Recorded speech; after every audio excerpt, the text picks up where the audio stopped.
എന്റെ മാളു, ഞാൻ ഒരു കാര്യം പറഞ്ഞേക്കാം. അമ്മയോട് എന്തെങ്കിലും ഭക്ഷണം എടുത്ത് കഴിക്കാൻ പറ. ഞാൻ ആവുന്നിടത്തോളം പറഞ്ഞു കേക്കണ്ടേ. ചെറിയമ്മയ്ക്ക് പറയാണ്ടല്ലേ ഒരു പരിധിയുണ്ട്. ഞാൻ പറഞ്ഞിട്ട് മനസ്സിലാവണ്ടേ. രാവിലെ തൊട്ടൊന്നും കഴിക്കാണ്ടിരിക്കണല്ലേ. അച്ഛൻ്റെ പാട്ടിന് പോയി. ഇനി അമ്മയുടെ ആരോഗ്യം ശ്രദ്ധിക്കേണ്ടത് നിങ്ങളാണ്. നമ്മളോട് പോയി പറഞ്ഞേ, തിരിച്ചോറ് എന്തെങ്കിലും എടുത്ത് കഴിക്കാൻ പറഞ്ഞേ. ഞാൻ അമ്മയോട് കഴിക്കാൻ പറയാം. ഒരു കഷ്ടം. ഓ, സത്യം പറഞ്ഞാൽ എൻ്റെ പൊന്നി ചേച്ചി ഒന്ന് കുളിച്ചു കഴിഞ്ഞപ്പോഴാണ് സമാധാനമായത്. മോനെ സൂക്ഷിച്ച് കളിക്കുക കേട്ടോ. രാവിലെ തൊട്ട് ഈ ആൾക്കാർ ബഹളമൊക്കെ ആയതുകൊണ്ടേ എനിക്കങ്ങ് വീർപ്പ് കൂട്ടിയിരിക്കുമായിരുന്നു. ഞാൻ ആ കുളിച്ച് സാരി ഒന്ന് മാറിക്കഴിഞ്ഞപ്പോൾ വേറെ ഉടുത്ത് കഴിഞ്ഞപ്പോഴൊന്ന് സമാധാനമായി. ദേഹമൊക്കെ ഒട്ടുമായിരുന്നേ. ഞാൻ ചേച്ചിക്ക് ചോറ് കൊണ്ടു കൊടുത്തു. അത്യാവശ്യം ഇച്ചിരി സാമ്പാറും ഇത്തിരി ക്യാബേജ് തോരനും കൂടെ കൊണ്ടു കൊടുത്ത്. കഴിക്കലില്ല.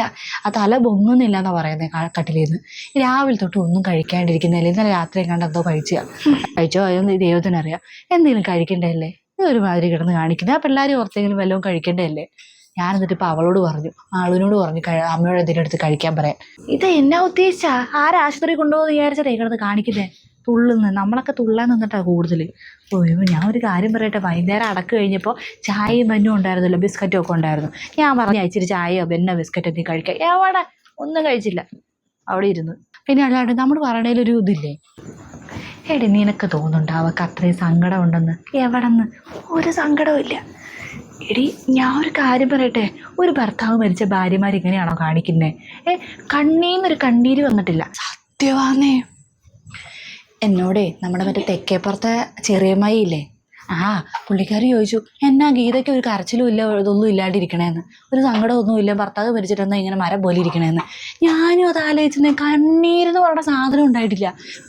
എടുക്കാൻ നേരത്ത് മാത്രം ഇച്ചിരി ചെറിയ കരച്ചിലുണ്ടായി, അല്ലാണ്ട് ഒരു കരച്ചിലും ഉണ്ടായില്ലല്ലേ. ഇത് ദൈവം ഇങ്ങനെയൊക്കെ ഉണ്ടാവുമല്ലേ.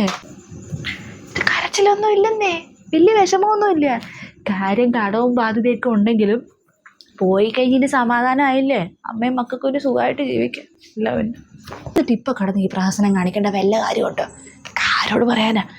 നമ്മളെ കാണിക്കാൻ വേണ്ടി നമ്മളിവിടെ 4-3-7 ബന്ധുക്കൾ ഇവിടെ നിൽക്കണ്ടല്ലോ. അപ്പം നമ്മളെ കാണിക്കാൻ വേണ്ടിയല്ലേ ഇപ്പം ഈ കടയിൽ കിടന്ന് കരയുന്നത്. ആത്മഹത്യ ചെയ്തവന് പോയി, അല്ലാണ്ട് എന്ത്?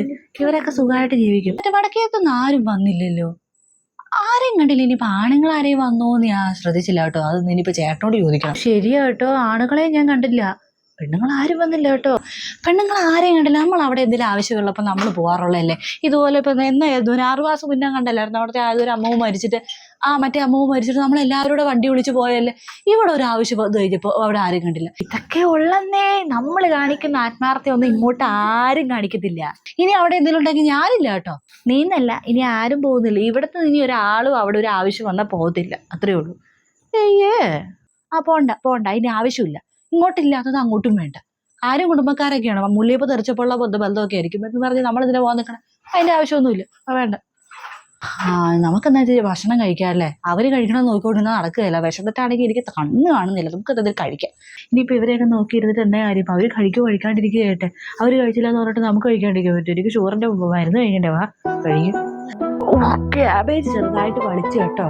വൈകുന്നേരം അങ്ങാണ്ട് കൊണ്ടുവന്ന് ഞാൻ തോന്നുന്നു. ഏത് കാറ്ററിംഗുകാരാണോ അതൊക്കെ ഉണ്ടാക്കി? അല്ലേ ചേച്ചി, ഇനിയിപ്പോൾ ഇതിന് എന്നാ ഒരു പരിഹാരം?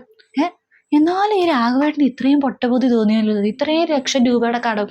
ഞാൻ കേട്ടിടത്തോളം ഒരു 7-8 ലക്ഷം രൂപയുടെ കടം ഉണ്ടെന്നാണ് കേട്ടെ. ഈ കടം എങ്ങനെ ഇവർ വീട്ടും? ഞാൻ നിന്നോട് പറയാൻ മറന്നുപോയതാ. 1-2 പേര് വന്നിട്ടുണ്ടായിരുന്നു. ഈ രാഘവൻ കടം മേടിച്ചിട്ടുള്ള 1-2 പേര്. ബോഡി എടുക്കുന്ന സമയത്ത് അവിടെ കിടന്ന് ചെറുതായിട്ട് ചെറിയ ഒച്ചപ്പാട് സൗണ്ടൊക്കെ കേട്ടു. ഇനി ആര് ഞങ്ങളുടെ പൈസ തരും എന്നൊക്കെ പറഞ്ഞ്. ഞാൻ പിന്നെ അതിന് വലിയ കാര്യമാക്കാൻ പോയില്ല. നമ്മൾ വല്ല കാര്യമാക്കാൻ പോയി നമ്മുടെ ബാക്കിയുള്ള ബന്ധുക്കളും കൂടെ അറിഞ്ഞിരിക്കും. അതിനിപ്പോൾ നിൽക്കും. ഇനി ഇവർ ഈ അമ്മയും മക്കളും കൂടി എന്ത് ചെയ്യാനാ? മൂത്തോളാണെങ്കിൽ ഇതേ ഡിഗ്രി 2nd ഇയർ, അവനാണെങ്കിൽ 10ാം ക്ലാസ്സും. ഈ 2 പിള്ളേരെ വെച്ച് എന്ത് ചെയ്യുമെന്ന് ഇതേ എനിക്കറിയത്തില്ല. എന്നാലും ഈ ആത്മഹത്യ ചെയ്യേണ്ട വല്ല ആവശ്യമുണ്ടോ? രാഘവൻ്റെ പാട്ടിന് പോയി ഈ കടങ്ങളിൽ ആര് വീട്ടും? ഇവരെന്നെ വീട്ടും. ആരെങ്കിലും രാഘവൻ മരിച്ചെന്ന് പറഞ്ഞ് പൈസ ആരെയും തള്ളിക്കളയോ? എവിടെ നിന്ന്? ഇവരെന്നെ വീട്ടണം. ഞാനെന്തായാലും ചേട്ടനോട് പറഞ്ഞിട്ടുണ്ട്, രാവിലെ 8 മണിയായി ഇവിടെ നിന്ന് ഇറങ്ങിക്കോണം. ഒരു കാര്യത്തിൽ ഇവിടെ നിൽക്കാൻ പറ്റത്തില്ല. ഒരു ഉത്തരവാദിത്വം നമ്മൾ ഏറ്റെടുക്കാനും പറ്റില്ല. ഈ കടങ്ങൾ വന്ന് നമ്മുടെ തലയിൽ വരും. നമ്മളെ കൊണ്ട് വീട്ടാൻ പറ്റുമോ ചേച്ചി? ഇതൊക്കെ നടക്കുന്ന നല്ല കാര്യമാണോ? ഞാൻ ചേട്ടനോട് പറഞ്ഞായിരുന്നു, അവിടെ നിന്ന് ഇറങ്ങുന്ന സമയത്തേ ഞാൻ പറഞ്ഞായിരുന്നു, കാര്യം നിങ്ങളുടെ അനിയനൊക്കെ ആയിരിക്കും മരിച്ചത്. പക്ഷേ അടുത്ത ഒരു കാര്യത്തിന് മുന്നിട്ട് നിൽക്കാനോ അല്ലെങ്കിൽ അവിടുത്തെ ഉത്തരവാദിത്തങ്ങൾ ഏറ്റെടുക്കാനോ നിൽക്കരുത്. ഞാൻ വീട്ടിനെ പറഞ്ഞിട്ടാണ് വന്നത്. നാളെ രാവിലെ 8 മണിക്ക് ഞങ്ങൾ പോടി. നമുക്ക് എല്ലാവരും ഇവിടെ നിന്ന് ഇറങ്ങി. ഇവരുടെ ഉത്തരവാദിത്തം ഒന്നും ഏറ്റെടുക്കാൻ നമുക്ക് വരുന്നില്ല. ചില്ലറ പൈസ വല്ലതും ആണോ? 7-8 ലക്ഷം രൂപയാണ്. സഹോദരങ്ങൾ എന്ന് പറഞ്ഞ് കട ഏറ്റെടുക്കേണ്ട ആവശ്യമൊന്നുമില്ല. പണ്ടത്തെ കാലമൊന്നുമല്ല. നമ്മൾ ഇവരുടെ കട ഏറ്റെടുത്താൽ മാത്രം മതിയോ? ഇവരുടെ ചെലവും കാര്യങ്ങളെല്ലാം നമ്മുടെ തലയിലാവും. ഒരു ഉത്തരവാദിത്വം നമുക്ക് ഏറ്റെടുക്കാൻ പറ്റില്ല.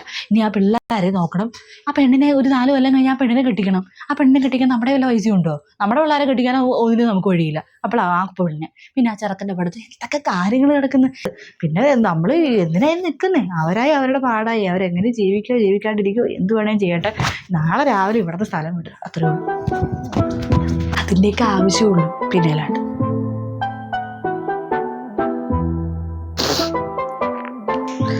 അമ്മ ഒന്ന് നടന്ന് എഴുന്നേറ്റ് വല്ലതും ഭക്ഷണം കഴിക്കാമ്മ. അമ്മയ്ക്കൊന്നും വേണ്ട മോളെ, മോക്ക് വേണേ എന്തേ കഴിക്ക്.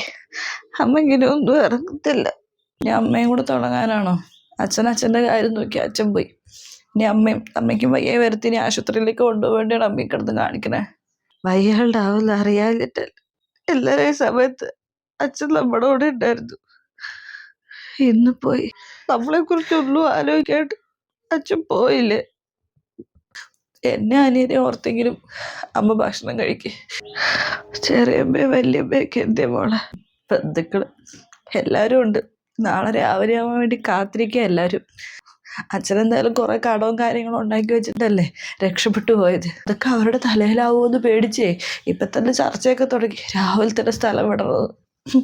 അച്ഛൻ എപ്പോഴും പറയുമായിരുന്നല്ലോ, അച്ഛൻ എന്തിനും പറ്റിയാലും അച്ഛൻ്റെ വീട്ടുകാർ നമുക്ക് കാണുമെന്ന്. ആരും ഉണ്ടാവില്ല അമ്മേ, ആരും ഉണ്ടാവില്ല. നമുക്ക് നമ്മൾ മാത്രമേ ഉണ്ടാവുള്ളൂ. ഞാനെന്തായാലും അമ്മേനെ പഠിക്കാൻ പോകുന്നില്ല.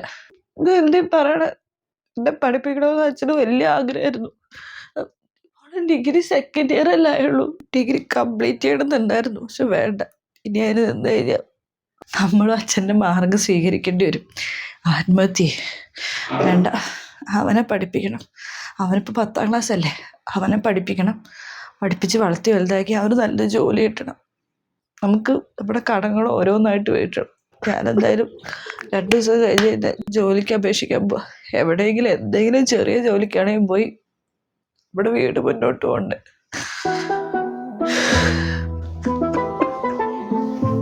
നമ്മുടെ എന്തെങ്കിലും ബുദ്ധിമുട്ട് വരുമ്പോഴേ മനസ്സിലാവുള്ളൂ.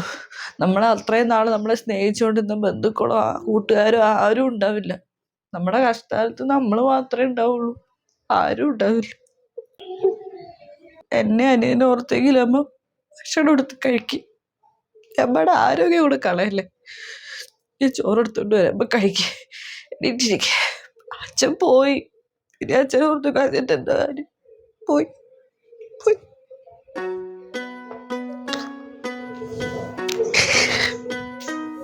ഭക്ഷണം എടുത്തിട്ട്